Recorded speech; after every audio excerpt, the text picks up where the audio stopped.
Hello guys, I am advocate Dishank from Rishank law academy. हमने पहले बात करी थी आपका डॉरी प्रोहिबिशन एक्ट तो हमारा कंप्लीट हो गया था। उसके रूल्स जैसे यानी कि हमने पढ़ा था कि सेक्शन 4 में कब आपका ऑफेंस अगर वो प्रेजेंट अगर जो प्रेजेंट आपके लिस्ट में मेंटेन करे हुए हैं, ठीक है, वो लिस्ट में मेंटेन करे हुए हैं तो वो आपका डॉरी में नहीं आएगा। तो वो लिस्ट क्या है क्या नहीं है उसके बारे में बात करेंगे। देखिए, हमने पढ़ा था कि सेंट्रल गवर्नमेंट को पावर होगी कि रूल्स एंड रेगुलेशन बनाएगी। तो देखिए, उन्होंने अपनी पावर यूज कर ली, उन्होंने आपका लिस्ट सिस्टम बना दिया।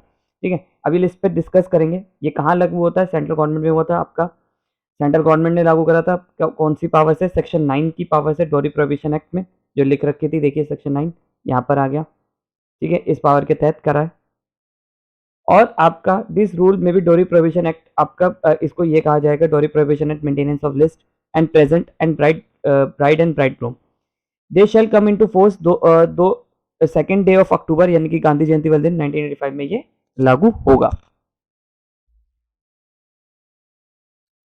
अब देखिए यहाँ पर लिखा हुआ है कि जो द लिस्ट ऑफ प्रेजेंट्स, जो प्रेजेंट्स की लिस्ट है, are given at the time of the marriage to the bride shall be. अगर देखिए वो ब्राइड की तरफ से आ रहा है तो ब्राइड उसे मान लीजिए ब्राइड के रिश्तेदार दे रहे हैं या उसके कर रहे हैं, या ब्राइड के पापा मम्मी या रिलेटिव्स दे रहे हैं, तो उसे मेंटेन कौन करेगी? आपका ब्राइड करेगी, यानी कि दुल्हन करेगी।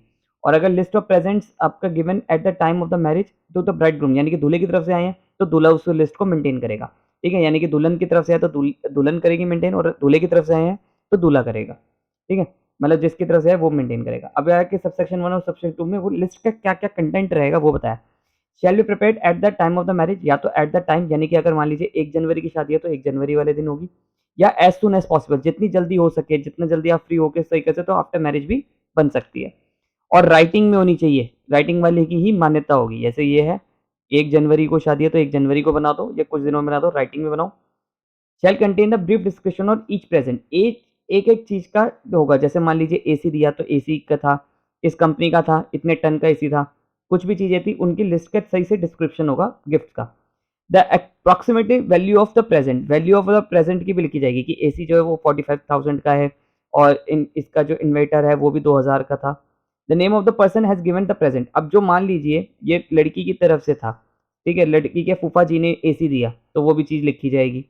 Where the person giving the present is related the bride or bridegroom, a description of such relationship। अब ये बताया जाएगा कि जैसे मान लीजिए लड़की को आया तोहफा तो लड़की के पापा के चाचा ने दिया है या किसी ने भी दिया, उसका भी बताया जाएगा कि क्या होगा। आपने देखा होगा आजकल रस्म भी होती है कि लिफाफे पे नाम लिखा होता है तो वो आपके सामने ही एक लिस्ट पे नाम चढ़ा देते हैं कि ये नाम इसने दिया है, तो वो इसलिए भी करते हैं।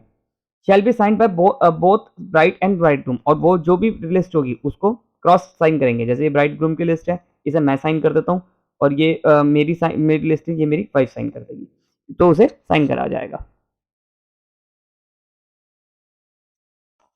एक्सप्लेनेशन 1 ये कहता है कि अगर मान लीजिए ब्राइड है, ठीक है, दुल्हन है, वो अनपढ़ है, तो उसको थंब के इंप्रेशन भी उसके लिए जा सकते हैं। ठीक है, वो उसे साइन करना नहीं आता।